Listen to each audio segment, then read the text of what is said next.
ஹல்லேலூயா. எத்தனை பேர் சந்தோஷமா இருக்கீங்க? ஹல்லேலூயா.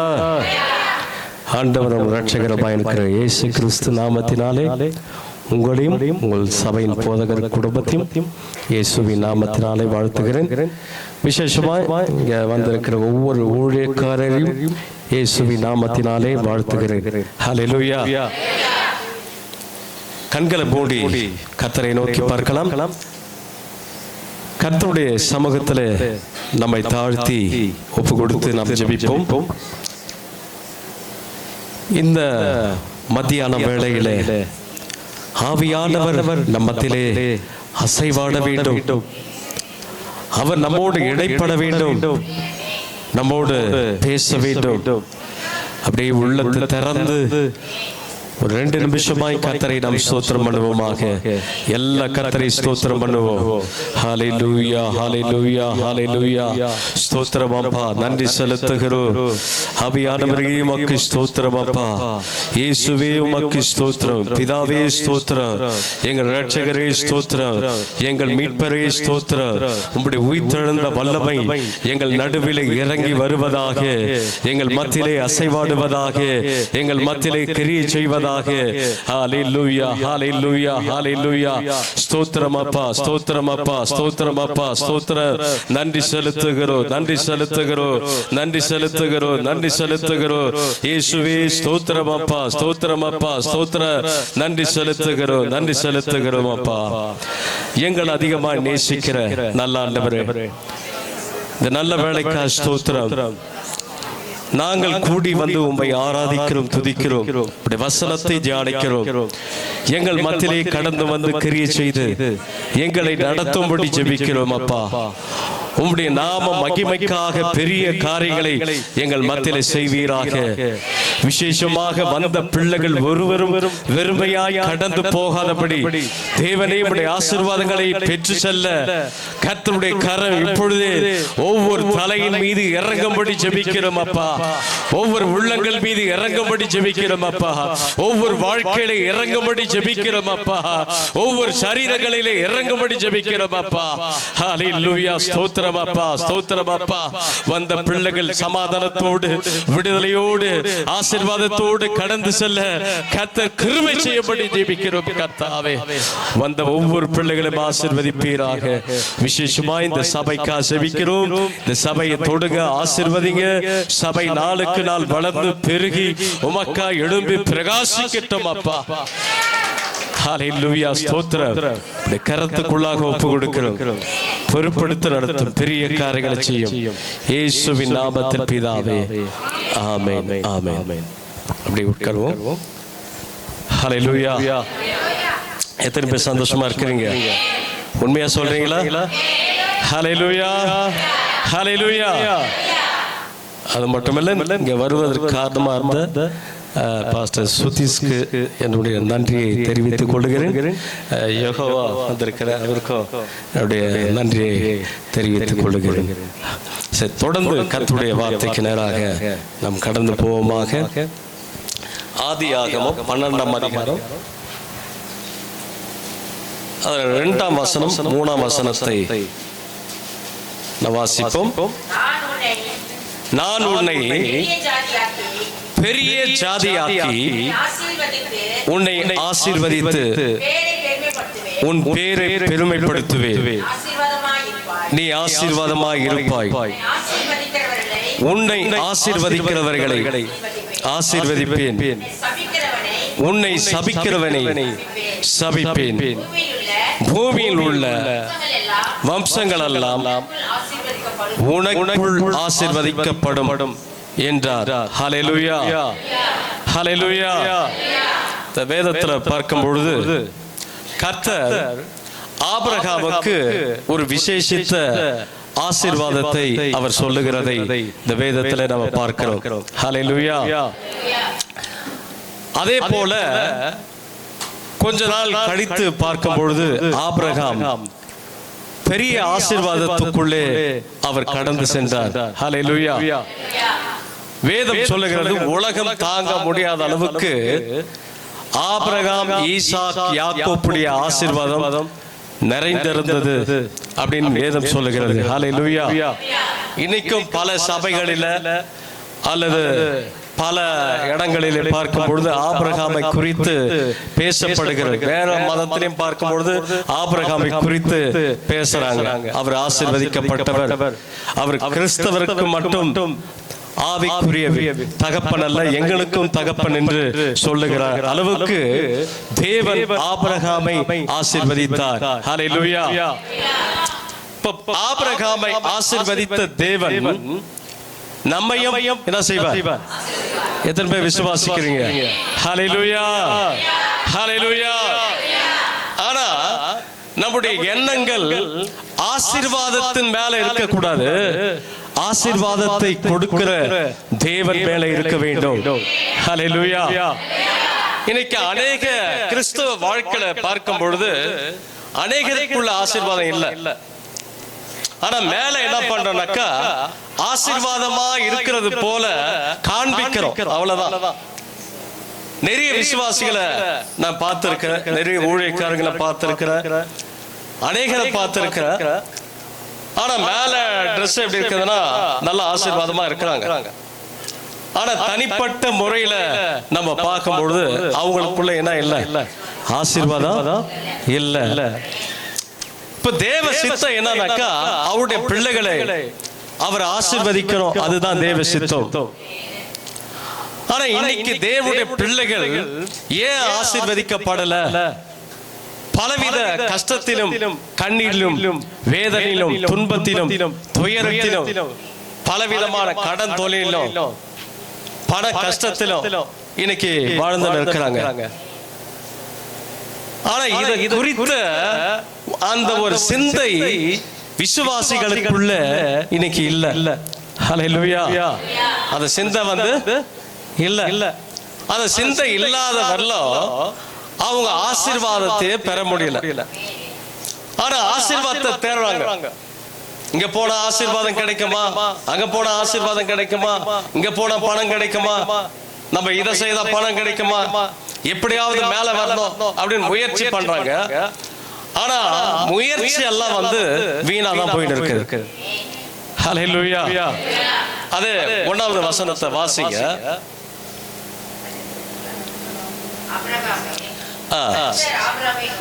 கர்த்தர் ஆபிரகாமை நோக்கி, நீ உன் தேசத்தையும் உன் இனத்தையும் உன் தகப்பனுடைய வீட்டையும் விட்டு புறப்பட்டு நான் உனக்கு காண்பிக்கும் தேசத்துக்கு போ. ஹல்லேலூயா. இப்ப ஆபிரகாமை தேவன் ஆசீர்வதிக்க ஒரு காரணம் என்னன்னாக்கா, கர்த்தர் சொன்னது போல அவர் தேசத்தை விட்டு அவர் என்ன செய்தார்? அவர் இனத்தை விட்டு தகப்பன் வீட்டை விட்டு அவர் என்ன செய்தார்? புறப்பட்டு போட. ஆனா கர்த்தர் இந்த இடத்துக்கு தான் போனன்னு சொல்ல, நான் காண்பிக்கும் தேசத்துக்கு போ அப்படின்னாரு. எந்த தேசம் தெரியாது. அந்த நாள்ல பார்க்கும் பொழுது அப்படிப்பட்ட ஒரு தேசமே இல்ல உலகத்துல. தேசமே இல்ல இருக்குது. ஆனா அது உலகத்தான் வாழ்கிற ஒரு காரியமாக இருக்கிறது. ஹல்லேலூயா. அதுதான் அந்த தேசம் தெரியாது. ஆனாலும் தேவனுடைய நடத்துதலின் பிரகாரமாக இவர் அவருடைய சத்தத்துக்கு கீழ்ப்படிஞ்சு தேவன் காண்பிக்கிற வழியிலே அவர் நடந்து சென்றார். ஹல்லேலூயா, ஹல்லேலூயா. எனக்கு அப்படியே நம்ம கொஞ்சம் சிந்தித்து பாருங்க. கர்த்தருடைய பிள்ளைகளாகிய நாம் ரட்சிக்கப்பட்டு ஞானஸ்தானம் எடுத்த உடனே நம்முடைய வாழ்க்கை எந்த அளவுக்கு கர்த்தருக்குள்ளே இருக்கிறது என்பதை நாம் கொஞ்சம் யோசிக்கணும். ஏன் நமக்கு ஆசீர்வாதம் இல்ல? ஏன் கஷ்டத்துல இருக்கிறோம்? ஆபிரகாம் ஆசீர்வதித்தவர் நம்முடைய தேவன் அல்லவா? ஆபிரகாமுக்கு மட்டும்தான் தேவனா? நமக்கு தேவன் இல்லையா? ஆபிரகாம ஒண்டிதான் அவர் ஆசீர்வதிக்க முடியுமா? நம்மை ஆசீர்வதிக்க மாட்டாரா? ஹல்லேலூயா. அதெல்லாம் நம்ம யோசிக்கணும். நம்ம என்ன செய்யணும்னா அதை பத்தி சிந்திக்கிறதே கிடையாது. அதை பத்தி யோசிக்கிறது இல்ல. நம்ம எதை யோசிக்கிறோம்னா பணத்தை பத்தியே யோசிக்கிறோம், ஆசீர்வாதத்தை பத்தியே யோசிக்கிறோம். எப்படியாவது மேல வரணும், எப்படியாவது நம்ம குடும்பம் ஆசீர்வதிக்கப்படணும், அதே யோசிக்கிறதுனால நம்ம அந்த ஆசீர்வாத வழியில நம்ம போகல. ஹல்லேலூயா. நீங்க கர்த்தருடைய ஆசீர்வாதம் நீங்க பெறணும்னா சில காரியங்களை தியாகம் செய்யணும். சில காரியங்களை என்ன செய்யணும்? தியாகம் பண்ணணும். ஹல்லேலூயா. அது பண்ற வெல்லம் கர்த்தருடைய ஆசீர்வாதம் உங்களுக்கு கிடைக்காது. சாத்தான் உங்களுக்கு கொடுப்பான் ஆசீர்வாதங்களை. வேதத்துல நீங்க பார்த்தீங்கன்னா கர்த்தர் சொல்றார், கர்த்தருடைய ஆசீர்வாதம் என்ன கொடுக்குமா? ஐஸ்வர்யத்தை கொடுக்கும். அதனோட என்ன இல்ல, வேதனை இல்ல. ஆனா சாத்தான் கொடுக்கிற ஆசீர்வாதத்துல என்ன இருக்குமா? வேதனை இருக்கும், அதுல துன்பம் இருக்கும், அதுல கஷ்டம் இருக்கும், அதுல கண்ணீர் இருக்கும், அதுல போராட்டம் இருக்கும், எல்லாமே இருக்கும். ஆனா கர்த்தர் ஒரு ஆசீர்வாதத்தை உங்களுக்கு கொடுத்தா அதுல வேதனை இருக்காது. ஹல்லேலூயா, ஹல்லேலூயா. அது நிரந்தரமா அந்த ஆசீர்வாதம் நமக்குள்ளே அது தங்கும். அப்ப நம்ம செய்ய வேண்டிய வேலை என்ன? இப்ப ரட்சிக்கப்பட்டு எத்தனை பேர் கர்த்தருக்குள்ள நம்ம வாழ்ந்து இருக்கிறோம்? இன்னைக்கு நிறைய பேருடைய வாழ்க்கை என்னன்னாக்கா, சர்ச்சுக்கு எதுக்கு போறோம் அப்படின்னா, எதுக்கு போறோம்? நம்ம ஏதோ போய் வந்தா ஒரு சமாதானமா இருக்குது, எதுக்கு போறோம்? சமாதானம் இருக்குது அப்படின்னு சில பேர் வராங்க. சில பேர் ஏதாவது வேலை ஆகணும், கல்யாணம் ஆகணும், அதுக்காக வருவாங்க. நம்ம செத்தாக்கா அந்த சர்ச்சுக்காரனா செய்வாங்க, எடுத்து போடுவாங்க. அதுக்கு ஒரு கூட்டம். ஹல்லேலூயா.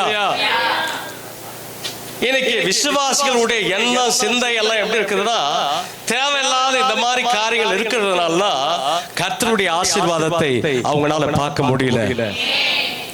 நிறைய விசுவாசிகளை பார்த்தா தரித்திரம் தான் நிறைய இருக்குது. எந்த வீட்டுக்கு போனாலும் சரியானபடி சாப்பாடு இல்ல, துணிமணி இல்ல, கஷ்டம், கண்ணீர். அவங்க கிட்ட கொஞ்ச நாள் உட்கார்ந்து பேசுறாக்கா பலவிதமான பிரச்சனைங்க சொல்ல முடியாத அளவுக்கு இருக்குது. அப்ப வேதம் நமக்கு என்ன சொல்றா, காலத்தை பார்க்கும் பொழுது நீங்க போதகரா இருக்க வேண்டியவங்க நீங்களே இப்ப எப்படி இருக்கிறீங்க? உங்களுக்கே போதிக்க வேண்டியதா இருக்குது. தேவனுடைய சித்தம் என்னன்னாக்கா, நீங்க ரட்சிக்கப்பட்ட பிறகு உங்க குடும்பம் வந்து ரட்சிக்கப்படணும், உங்க சொந்த பந்தெல்லாம் ரட்சிக்கப்படணும். கர்த்தருக்குள்ள அவங்கள வழி நடத்துறது தான் நம்முடைய வேலை. ஆனா நம்ம என்ன செய்யறோம்னா, இந்த வேலையெல்லாம் செய்யறது இல்ல. அதான் சொன்ன, தியாகமா நம்ம தியாகம் செய்தாதான் ஆசீர்வாதத்தை பெற முடியும். ஹல்லேலூயா. ஆபிரகாம் ஆசீர்வாதம் பெற்றார் மட்டும்தான் வேதம் சொல்லவில்லை, அவருடைய துன்பத்தையும் வேதம் சொல்லுகிறது. ஆசீர்வாதம் உடனே நமக்கு கிடைக்காது. சில கஷ்டத்தின் வழியிலே நம்ம போய் அந்த ஆசீர்வாதத்தை நம்ம சுதந்திரித்துக் கொள்ள வேண்டும். ஹல்லேலூயா. இப்ப கஷ்டம்னா என்ன கஷ்டம் அவர் பட்டார் அப்படின்னாக்கா, கர்த்தர் சொல்லுகிற வார்த்தையின் படியே அவர் காண்பிக்கிற வழியிலே அவர் போனார். ஆனா நம்ம எந்த வழியிலே நம்ம போறோம்? யார் வழியிலே நம்ம போறோம்? இன்னைக்கு சபைக்குள்ளதான் இருப்பாங்க, சபைக்குள்ள இருப்பாங்க, ஞானஸ்தானம் எடுத்திருப்பாங்க, அபிஷேகம் அப்படின்வாங்க, அந்நிய பாஷை பேசுவாங்க, எல்லாம் செய்வாங்க. அதுக்கப்புறம் நீங்க பாத்தீங்கன்னா ஒரு கல்யாணம் ஆகும் போதோ இல்ல ஏதாவது ஒரு ஃபங்க்ஷன் பண்ணும்பொழுதோ விட்டு வந்தத, எதை விட்டு வந்தாங்க? சடங்கா காரியங்களை அவங்க விட்டு வந்திருப்பாங்க. அந்த டைம்ல சரியா என்ன பண்ணுவாங்கன்னா அதை பயன்படுத்திக்குவாங்க. என்ன பண்ணுவாங்க? எதெல்லாம் விட்டு வந்தாங்களோ பாஸ்டருக்கு சொல்லிடுவாங்க. என்ன சொல்லுவாங்க? ஐயா சீக்கிரம் வந்து ஜெபம் பண்ணிட்டு நீங்க போயிடுங்க, மீதி எல்லாம் நாங்க பாத்துக்கிறோம். அவர் சீக்கிரம் ஜெபம் பண்ணிட்டு அவர் போயிடுவார். அப்போ எதை விட்டு வந்தாங்களோ அந்த பாவமான விஷயங்களை தொடர்ந்து செய்வாங்க. ஏன்னா பாஸ்டருக்கு தெரிஞ்ச என்ன இடம்? தப்பா இடம். ஹல்லேலூயா. அப்போ சில பாவங்கள் வந்து மறைமுகமா நம்மை அறியாமல சில பாவங்களை நம்ம செய்து கொண்டு இருக்கிறோம். எத்தனை பேர் அதை ஒத்துக்கிறீங்க? ஹல்லேலூயா, ஹல்லேலூயா. ஏன்னா உலகத்தில் இருக்கும் பொழுது நாம் உலகத்தானை போல நடந்தோம். அப்போ தேவன் நம்மை காணாதவர் போல அதை விட்டார்.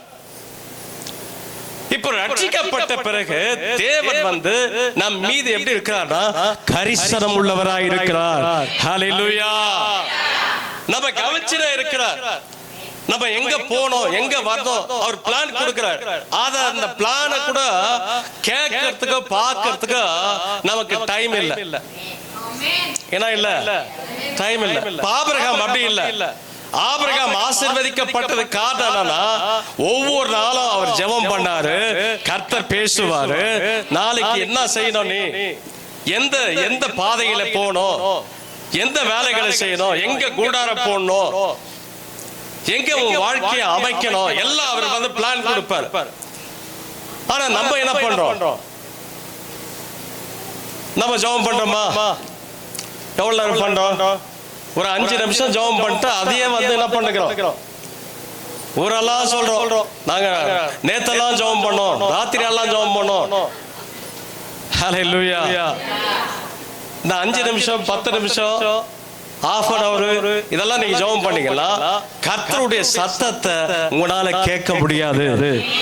ஹல்லேலூயா. அப்ப எப்படிதான் பண்ண ஜெபம் அப்படின்னா மணிக்கணக்கா நீங்க ஜெபம் பண்ணணும். இதுதான் தியாகம்ன்றது. உங்களுக்கு புரியுதுங்களா? அப்போ நீங்க மணிக்கணக்கா தேவனோடு நீங்க ஜெபிக்க பழகி கொள்ளணும். நீங்க ஜெபிக்க பழகி கொள்ள பொழுதுதான் கர்த்தர் வந்து உங்க மேல வச்சிருக்க அந்த சித்தத்தையும் அந்த திட்டத்தையும் கொஞ்சம் கொஞ்சமா உங்களுக்கு வெளிப்படுத்துவார். ஆனா நம்ம என்ன செய்யறோம்னா ஜெபம் பண்றதே கிடையாது. ஜெபம் பண்ற மாதிரி என்ன பண்ணிக்கிறோம்? ஒரு போலி வேஷம். ஜெபம் பண்ற மாதிரி என்ன பண்றோம்? ஒரு போலி வேஷம், அவ்வளவுதான். போய் சில பேர் வந்து அப்படியே கண்ணை மூடி நின்னு 2 நிமிஷம் ஸ்தோத்திரம்வாங்க. அந்த ஸ்தோத்திர ஜெபம் கூட யாருக்கு இருக்குன்னா அவங்களுக்காகவே இருக்கும். ஆண்டவரே என்ன ஆசீர்வதியும், நான் எங்க போறேன், ஏதோ பிசினஸ் போறேன், இல்ல வேலைக்கு போறேன், இல்ல என் குடும்ப ஆசீர்வதிக்கும், ஏதோ ஒரு காரியத்தை சொல்லி இது சுயநலமா அந்த 2 நிமிஷம் 3 நிமிஷம் ஜெபம் கூட அப்படி ஜெபம் பண்றோம். பைபிள் வாசிக்கிறது கூட இப்ப ஈஸியா வசதி ஆயிடுச்சு. என்ன வசதினா கேலண்டர் இருக்குது. காலையில எழுந்த உடனே என்ன பண்றோம்? நேரா போய் கேலண்டர் ஒரு வசனத்தை வாசித்துட்டு போயிடுறோம். அப்போ நம்மளால என்னன்னாக்கா தியாகம் பண்ணுவதற்கு நமக்கு இஷ்டம் இல்ல. ஆனா எது மேல இஷ்டம் இருக்குது? ஆசீர்வாதம் மேல மட்டும் இஷ்டம் இருக்கு. தியாகம் பண்றதுக்கு இஷ்டம் இல்ல. இயேசு என்ன சொல்றாருன்னா என்னை பின்பற்றி வர விரும்பினா அவன் என்ன செய்யணுமா? தன் சிலுவையை சுமக்கணுமா சுமக்கூடாதா? இப்ப இது சொன்னாரா இல்லீங்களா? அப்ப சுமக்கணும் இல்லையா நம்ம சிலுவைய? அப்போ சிலுவைனா என்ன? பாடுகள், 2 விதமான பாடுகள். ஒன்று உலக பாடுகள், 2வது ஆவிக்குரிய பாடுகள். ஹல்லேலூயா. இப்ப நீங்க ஒரு 1 hour நீங்க முட்டி போட்டு ஜெபம் பண்ணீங்களா, அது கூட ஒரு பாடுதான். இது ஆவிக்குரிய பாடு. இந்த ஆவிக்குரிய காரியங்கள்ல நீங்க பாடுகளை அனுபவிக்கும், பாடுகளை சகித்துக் கொள்ளும் பொழுதுதான் கர்த்தர் வந்து அதுக்கு ஏற்ற பலனை உங்களுக்கு கொடுப்பார். ஹல்லேலூயா. நீங்க ஜெபிக்காத எப்படி உங்களுக்கு ஆசீர்வாதம் வரும்? ஜெபிக்காத ஆசீர்வாதம் எப்படி கொடுப்பார் கர்த்தர்? கொடுப்பாருங்களா? நல்லா சிந்திச்சு பாருங்க. நம்முடைய நோக்கம்னா எப்படியாவது சபைக்கு போயிட்டு ஆசீர்வாதத்தை வாங்கிடணும்.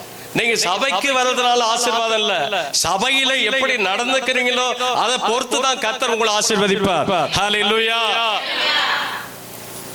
சபைக்கு ஒரு டைம் வச்சிருப்பாங்க, ஒரு 9 மணி இல்ல 8 மணி டைம் வச்சிருப்பாங்க.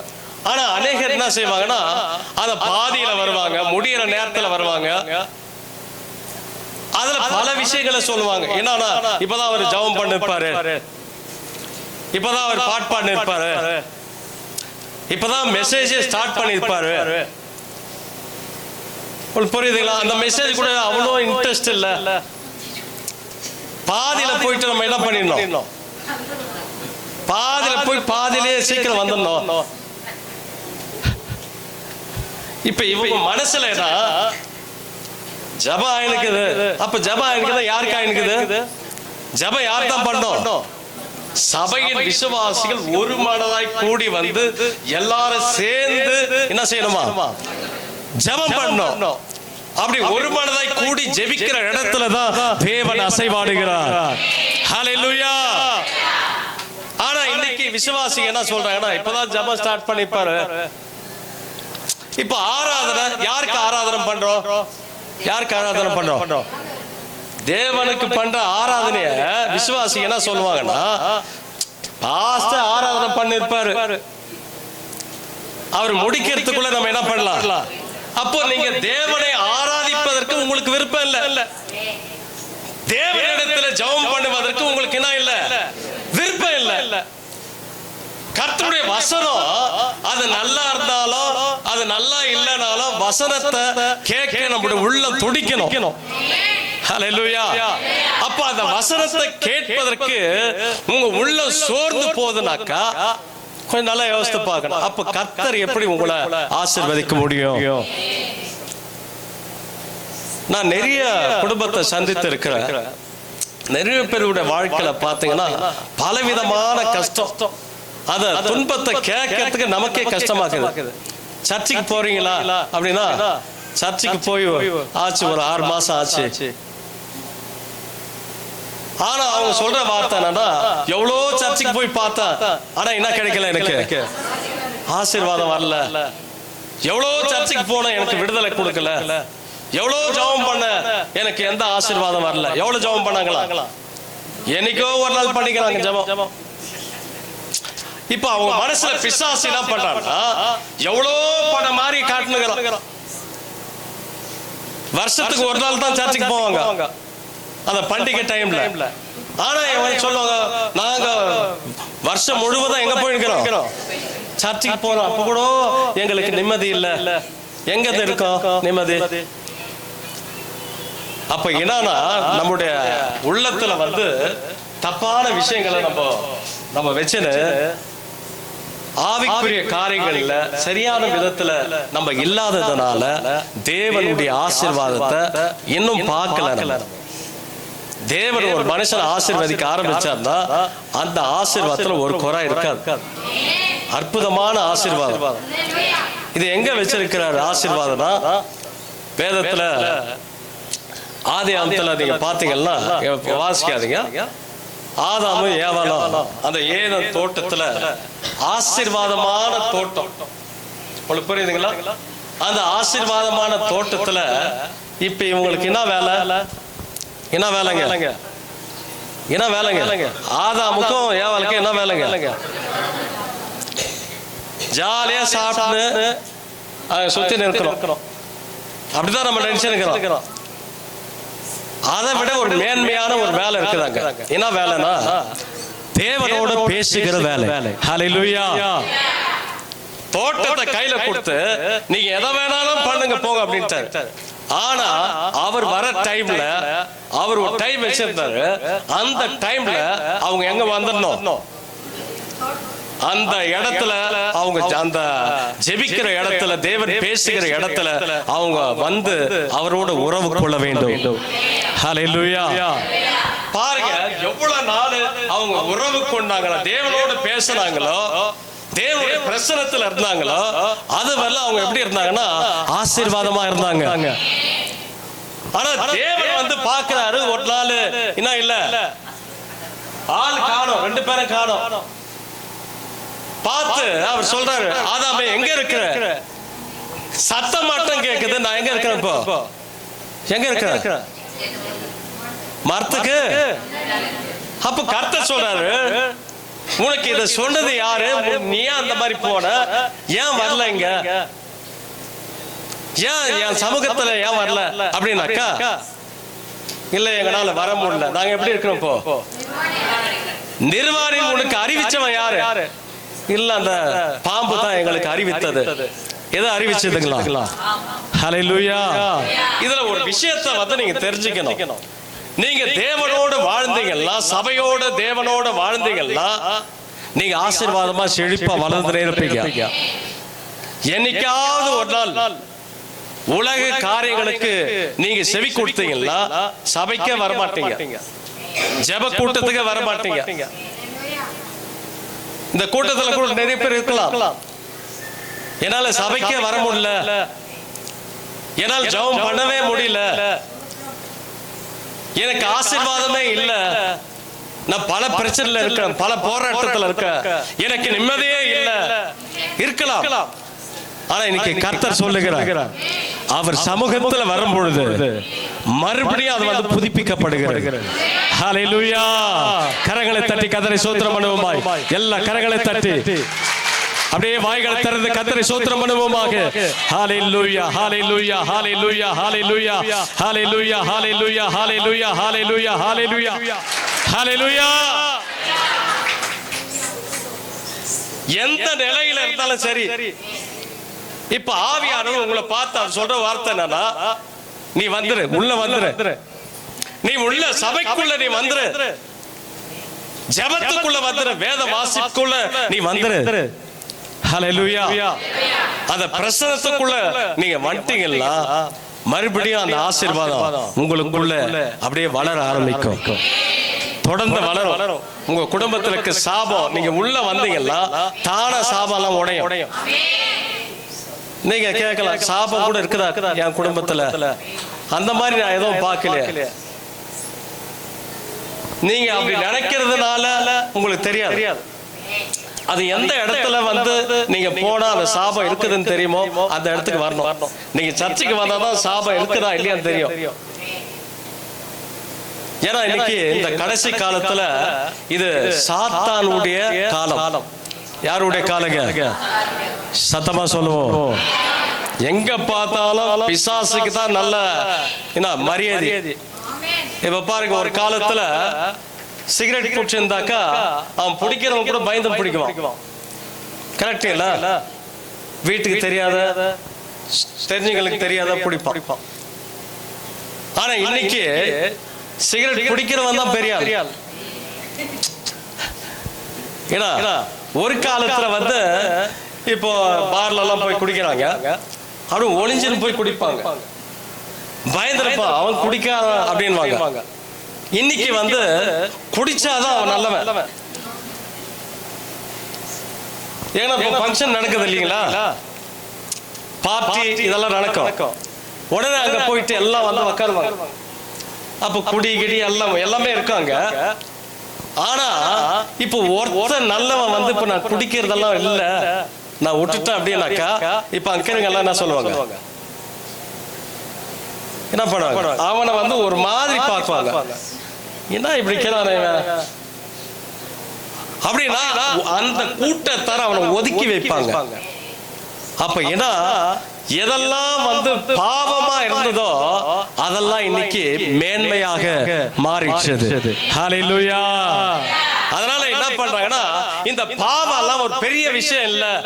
ஒரு காலத்துல சினிமா பார்த்துதான் போட்டோம், ஆனாலும் இப்ப மறுபடியும் இந்த காலத்துல இதான் விசுவாசிங்க நல்லா பாக்குறாங்க. இப்ப என்ன அவங்களுக்கு, நான் என்ன ஒரு சினிமா தானே பாக்குறேன், சினிமால நான் என்ன அந்த அளவுக்கு கெட்டு போறேன், சினிமாக்காரன் தான் கெட்டு போறோம், நாங்க நல்லா தானே இருக்கிறோம். ஹல்லேலூயா. இன்னைக்கு எதெல்லாம் வந்து பாவமோ அதெல்லாம் வந்து இப்ப பரிசுத்தமாக்கப்பட்டுக்குது. ஆனா வேதத்தின் படி பார்த்தீங்கன்னா பாவம் தான், எந்த காலமும் பாவம் தான். தேவனுடைய பிள்ளைகள் பாவத்தை வெறுத்து வெளியே வரணும், அதை விட்டு வெளியே வரணும். கர்த்தர் சொல்ல, உலகத்திலிருந்து நான் உங்களை என்ன செய்திருக்கிறேன், வேர் பிரித்திருக்கிறேன். ஹல்லேலூயா. இப்போ வேர் பிரித்து எடுக்கப்பட்டு நீங்க வந்திருக்கிறீங்க, தேவனுடைய பிள்ளைகளா வந்திருக்கிறீங்க. ஆனா சபைக்குள்ள வந்துட்டு சபையுடைய கட்டுப்பாட்டுக்குள்ள நீங்க இல்லைன்னு சொன்னா அப்ப வேர் பிடிக்கப்பட்ட அந்த வாழ்க்கை என்ன ஆச்சு? நல்லா யோசிச்சு பாருங்க. சபைக்கு வந்துட்டீங்க, ஆனா சபைக்கு நீங்க கட்டுப்பட்டு இல்லைனாக்கா அப்ப எப்படி? உலகத்திலே இல்ல, நீங்க சபைக்குள்ளவே இல்ல, அப்போ நடுவாக இருக்கிறீங்க. அதனாலதான் வந்து ஆசீர்வாதத்தை நம்ம பெற முடியல. உங்களுக்கு புரியுதுங்களா? உலகத்தார ஆசீர்வாதமா இருக்கலாம், கர்த்தருடைய பிள்ளைங்க ஆசீர்வாதமா இருக்காங்க. இந்த நடுவுல இருக்கிறாங்க பாரு, இவங்களுக்கு என்ன இல்ல, இப்போ ஆசீர்வாதம் இல்ல. பக்கத்துல காதல கொஞ்சம் சொல்லுங்க, நடுவுல இருந்தா ஆசீர்வாதம் உங்களுக்கு கிடைக்காது. கைப்பிடிச்சு கூட சொல்லுங்க, பரவாயில்ல, சத்தமா சொல்லுங்க, இன்னொரு டைம் சொல்லுங்க. ஹல்லேலூயா, ஹல்லேலூயா. அதனால தான் கர்த்தர் என்ன சொல்லிட்டார்னா, ரெண்டு கையில ரெண்டு வைக்கிறேன். ஆசீர்வாதம் ஒரு கையில, சாபம் ஒரு கையில. நீங்களே தேர்ந்தெடுத்துங்க அப்படின்ட்டாரு. ஏன்னா இன்னைக்கு ஜனங்க எப்படி இருக்காங்கன்னா நடுவில் இருக்காங்க. கர்த்தரையும் பின்பற்றுறதில்ல, சாத்தான் வழியிலும் போறதில்ல.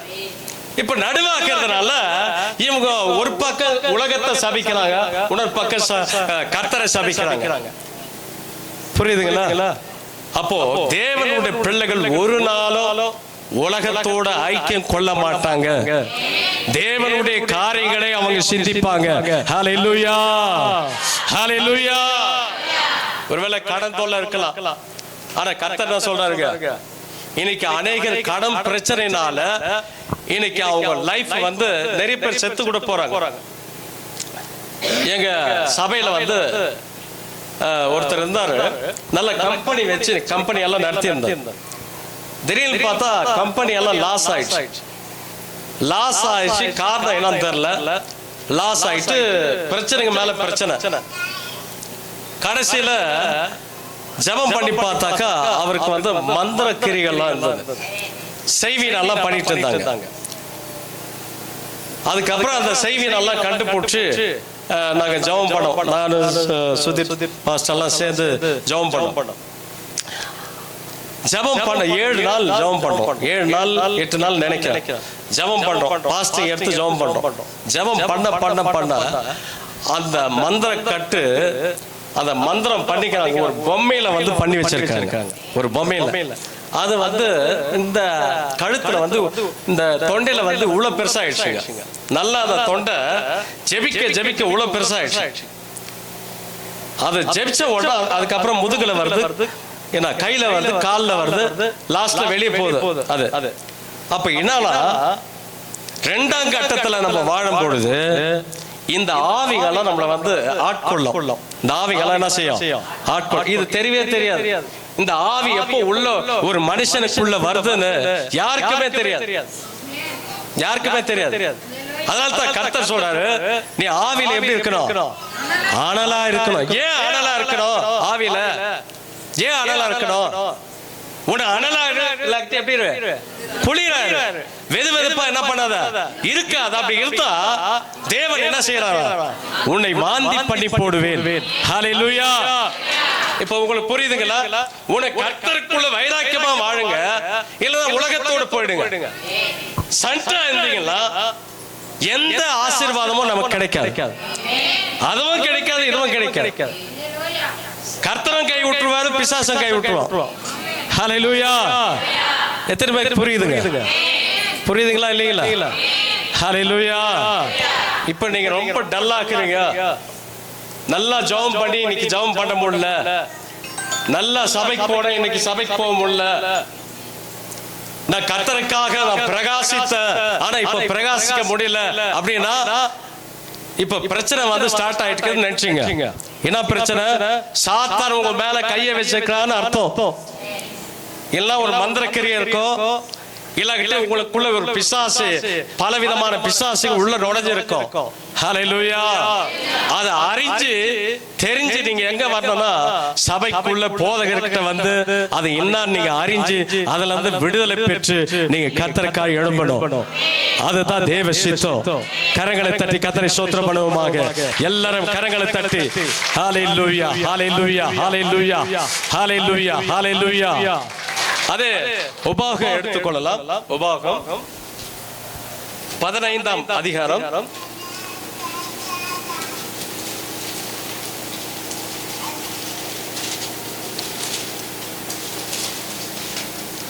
6ஆம் வசனத்தை வாசிப்போம். உன் தேவனாகிய கர்த்தர் உனக்கு சொன்னபடி உன்னை ஆசீர்வதிப்பதினால் நீ அநேக ஜாதிகளுக்கு கடன் கொடுப்பாய், நீயோ கடன் வாங்குவதில்லை. நீ அநேக ஜாதிகளை ஆளுவாய், உன்னையோ அவர்கள் ஆளுவதில்லை. ஹல்லேலூயா. இப்ப கர்த்தர் வந்து இந்த வாக்குத்தத்தத்தை தேவனுடைய பிள்ளைகளுக்கு கொடுத்திருக்கிறார். இந்த வசனம் படிக்கிறப்போ உங்களுக்கு புரிய நினைக்கிறேன். ஒரு டைம் படிங்க, சத்தமா வாசிங்க. உன் தேவனாகிய கர்த்தர் உனக்கு சொன்னபடி உன்னை ஆசீர்வதிப்பதினால் போதும் விடுங்க. ஹல்லேலூயா. கொஞ்சம் கவனிப்போம். இங்க என்ன வாசிக்கிறோம்னா, கர்த்தர் ஏற்கனவே தேவனுடைய பிள்ளைகளுக்கு ஆசீர்வதிப்பேன் என்று வாக்கு கொடுத்திருக்கிறார். ஹல்லேலூயா. எத்தனை பேர் விசுவாசிக்கிறீங்க? உண்மையா சொல்றீங்களா? விசுவாசிக்கிறவங்க உணர்த்தை ஹல்லேலூயா சொல்லுவோமாக. ஹல்லேலூயா. இப்ப ஆசீர்வதிக்கிறேன் என்று சொன்னவர் கண்டிப்பாக அவர் என்ன செய்வாரா?